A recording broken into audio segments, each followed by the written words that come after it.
everyone, I'm Lzzy Hale from the band Halestorm, and you are watching Primordial Radio. Primordial Radio. Welcome back to Primordial Radio. My name is Pete Bailey. Today, delighted to be joined by, frankly, a legend in the scene. Someone I've not caught up with for a little while, actually. I've been looking forward to this all day. Lzzy Hale of Halestorm. How are you doing? Woo! I'm doing great. Thank you so much for having me. It's great to see your face, and I'm excited to see you in person at some point soon. So yes, that'll be great. Well, and that sometime soon is coming in December, because that is one of the reasons why we're talking today, is because you have your biggest ever UK headline show coming up at Wembley Arena. You got Black Veil Brides in support as well. It's Saturday, 9th of December, and we'll come on to the actual show in just a little minute. But I think to give some context to that show, I was thinking about this today, thinking, I remember such a celebratory show of yours, and I can't remember what year it was, maybe 2013, 14, something like that, about 10 years ago. And you just headlined the Electric Ballroom in Camden, which is about 1,000 caps, something like that. And then I remember lots of drinks happening at the pub across the road at the Black Heart, which is great. Great. It's just such a great pub. All smiles around, and it was an amazing evening. And that was back then. And there was a moment then where you thought, oh my God, we've made it. We headlined the ballroom. It's amazing. and now it's up to Wembley Arena. So it must be a very surreal feeling to be headlining Wembley Arena. Oh, absolutely. It's completely surreal. I know with the four of us, we can't stop talking about it like it's Christmas coming up. We were just having rehearsals yesterday, and we have a lot of these moments now where basically it starts out with, can you believe that we're doing this, or that we're still here, or people still care, people are buying tickets, and look at how far we've come. There's so many different mile markers along the highway, and to the point that you don't think you can even get any further, like, oh, this must be it. This must be it. This is when we've made it. And then you keep moving forward, and things keep happening. So, I think one thing that in the example of headlining Wembley, one thing that we are truly, truly grateful for is that we're all the same members, and we still get to experience a lot of firsts together, even after being bandmates for over 20 years now. So You talk about the mile markers, and surely one of those would have been the first time that you played Wembley. And I was trying to think when that would have been. I can't quite remember when it was, but when was the first time you played Wembley Arena? And what was it like stepping out onto that stage for the first time and seeing that a huge crowd like that? We were here with, I believe it was Shinedown and Blackstone Cherry. We were at, and I remember that being an amazing night as well. There was a lot of pranks being pulled, and and a lot of partying backstage, because for some of those guys too, it was their first time at Wembley. So we were all having a collective moment. And I think it's just, it's the power of music, and it is the power of hard work and getting ourselves there. But it also says something for the people in the UK and the fans of rock music, where it is vastly different than in the States. And I know a lot of people talk about that, but in the States, it feels like you live multiple lifetimes. And so everyone has a very quick attention span. So something might be shiny for the moment, but then everyone kind of moves on. And if you're lifers like us, we keep hanging on to this rock and roll horse. And coming over to the UK is like this huge relief, because this is where rock and roll lives, and rock and roll was born, and it's still very much a part of these people's lives. So I think just to be accepted in that community is a huge accomplishment for us. I can imagine you must see a couple of generations in your crowd now. Oh yeah. You got the fact you have mums, dads, brothers, sisters. Like you must see the family to getting together now. Oh, something that has been a true, and I keep calling it a rite of passage, even though there is a little sting to it, because of like, oh my God, we've been around that long. The little moments like, oh my God, am I old now? But this has happened just recently in the past year or two. About 60% of the time, every time I go out, there's somebody that comes up to me and says, "Oh, hey, are you Lzzy Hale?" I'm like, "Yeah," and it's like, "Oh, can I get a picture with you?" And I say, "Sure." And then they reply, "Oh my God, my mom is going to freak out. She loves you." Or, "Oh my God, you got me through middle school." Or, "Oh my God, you got me through my teenage years and I'm bringing my daughter to see your show for the first time." So it's really beautiful seeing these mothers that had brought their daughters that now have daughters. And so you have these like three tiers of generations that your music has touched in some way.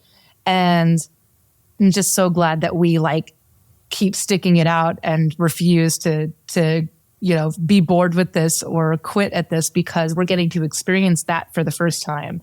All four of us kind of coming into our own and where we sit in these people's lives. It's really beautiful. Mm-hmm.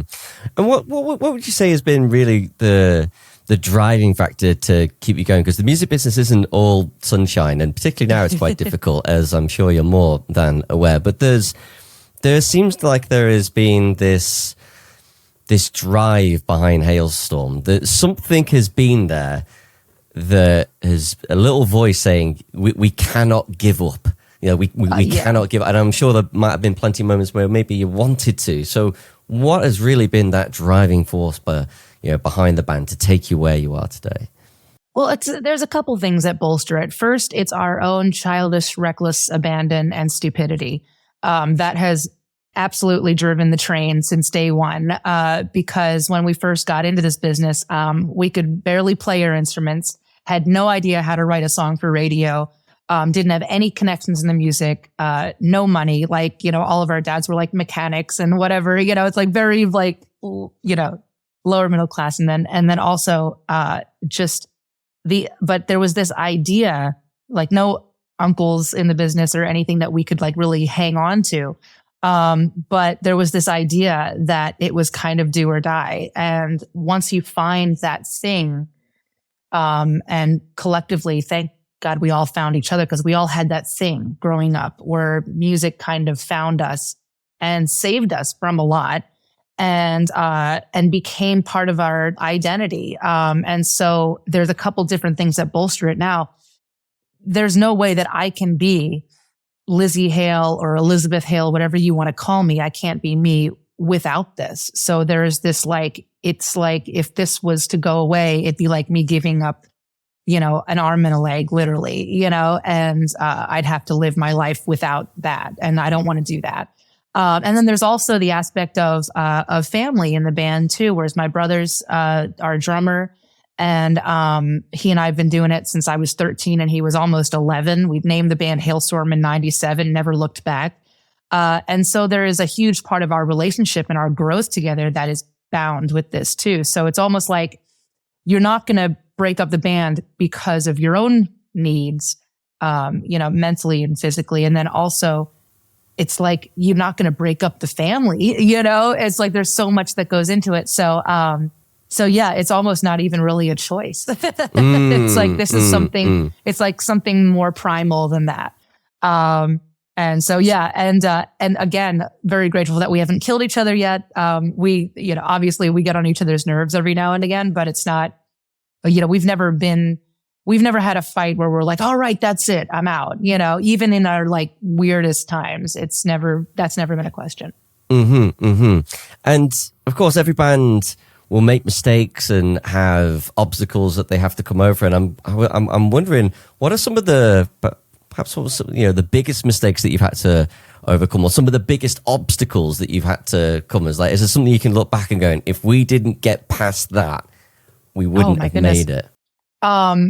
There's so many things. We think about that a lot now too, where it could have gone so easily the other way. So like, for example, and I'll, kind of make this like some broad strokes here because it's it's been a long journey. But like, so in the beginning, I'm talking about, okay, so the first hurdle is, okay, how do we figure out how to play anywhere outside of our parents' living room? That kind of thing. How do we, find a way to make it on the front page of our local paper? And then there was certain obstacles when we were, facing, trying to get our song on radio, whereas they would kind of say, well, we've already got one, especially like me being a girl in the band, you know? And so we're like, well, female fronted stuff isn't really happening right now. And we already have our novelty chosen one. So we can't play the fact you that in they addition. even call it a novelty, like, geez, yeah, So, how times have changed now. I'm dating myself because I doubt anyone could get away with that these days. But there's that. And then kind of the same thing was happening when we were shopping to labels where they were like, well, we love what you do, but we don't really know what to do with you. You know, even our management, who we've been with since 05, you know, was recently telling me a story about how, like, you know, after he came out and saw us and wanted to sign us, he got a lot of blowback from people like, are you crazy? You're signing a female fronted rock band? What are you doing? You're never going to be able to break that. So there was a lot of those little like non-believer kind of situations, which we were very defiant as kids anyway. We're like, well, that's ridiculous. We're going to do it anyway. And we're going to be everywhere. So you're going to have to do our stuff, you know, that kind of thing.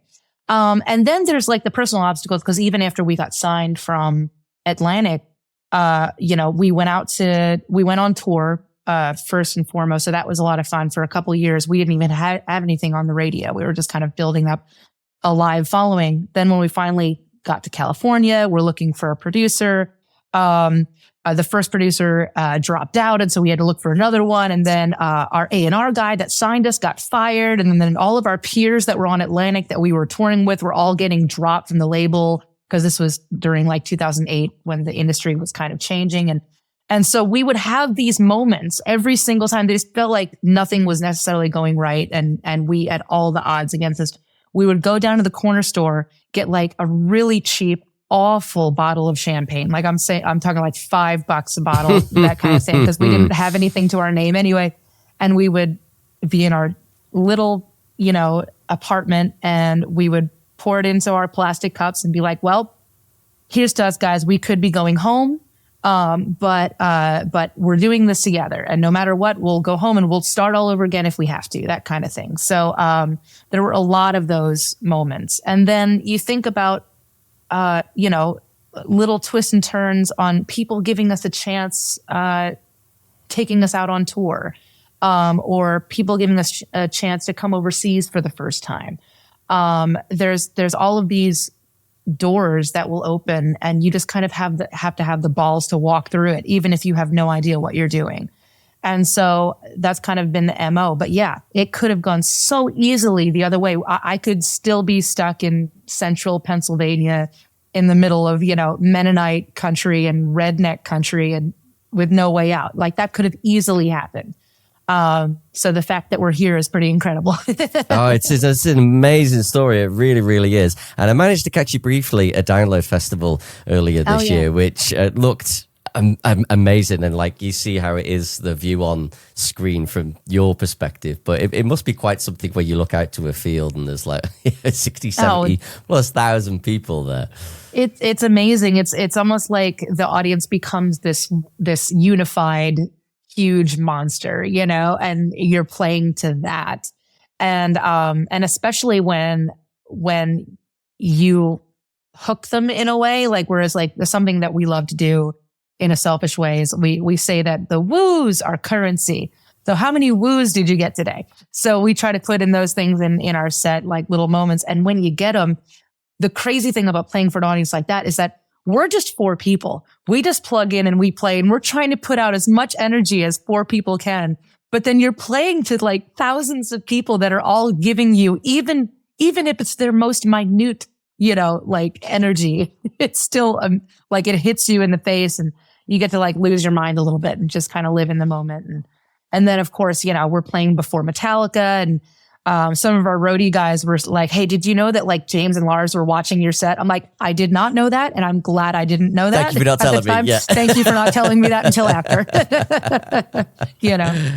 And of course, as we've been talking, it's clear that you have the ambition to keep going, and you're now going to be headlining Wembley, and we've just been talking about Download Festival. Like, come on now, you are going to be knocking on the door, aren't you, for those headline slots at the festivals? Like, I'm pretty sure absolutely. You want to be there headlining Download one day. Oh yeah, I mean, regardless of how much pressure that is, that will definitely be a monumental part. And Pete, you never run out of dreams. It's like you keep crossing some stuff off of the bucket list, and new things keep adding themselves to the bottom. So yeah, that's definitely one on the bucket list that I gotta tick off before anything crazy happens. So well, there you go, Mr. Coppin. It's coming. Yeah, it's happening, Andy. I'm coming Lzzy, for you, Andy. Yes. Lzzy, this has been such a wonderful pleasure to catch up, and I really can't wait for that headline show. I think you're about 85% the way sold, so looking like it's going to sell out as well, which is incredible. It's looking awesome. We keep getting ticket counts. I'm like, oh, people are still coming. That's awesome. Yeah, that's absolutely incredible. I've no doubt that the show is going to sell out. We talked about this just before our chat today, but a good friend of mine recently got married, and their first song, the first dance, was Here's to Us, and it was a beautiful moment. And I was just wondering, with that song, is that kind of taken on a whole new life, a whole new meaning of its own for you? Absolutely. Mainly because of all the stories that you hear from other people and what the song means to them. There have been, everything from weddings to funerals. We were actually just at Comic-Con for the first time in New York City over the weekend, and we just put out a graphic novel with Z2 Comics, and so we were having some signings with that. And this guy came up to me, and he didn't have anything to sign. We ended up giving him some stuff, and he just kind of took my hand and he said, "Hey, I needed to come here and tell you this, but my dad just passed away." And so of course I'm like, "Oh my God, I'm so sorry for your loss." And he's like, "No, it's okay. Like, it was happening." But he told me that he wanted a Halestorm playlist at his funeral, with the ending being Here's to Us. So it's really funny that you asked me that, and so I'm like, oh my God, that's amazing. He's like, I just really needed to tell you that you meant that much to my dad that he wanted to be sent off in front of him. And so he's like, there's a whole side to my family that got to introduce to Halestorm that day because he gathered everyone together. So I thought that was really beautiful. But yeah, it really does, because I know, for us, very similar to what we were talking about before, Here's to Us was written because of all of those times that we were kind of taking that cheap champagne bottle and cheersing each other over the bad times, over the low times, and just celebrating each other. And that's what it means to me. But then after you release it into the world, it's no longer mine. Now it's theirs. And so I get to experience the song in a whole new light every time that I get stories like that. And I love the fact that even in a small way, we're a part of some of these people's journey, So congratulations to James and Amy. It was such a great day again. Yes, congratulations to James and Amy. It was such a wonderful day. Lzzy, again, thank you so much for taking time. I know you got lots to do throughout today, and as you get ready for the tour across Europe and the headline show at Wembley. But so good to catch up, and we'll see you in December for the headline show at Wembley. Awesome, darling. Thank you so much, Pete. Primordial Radio.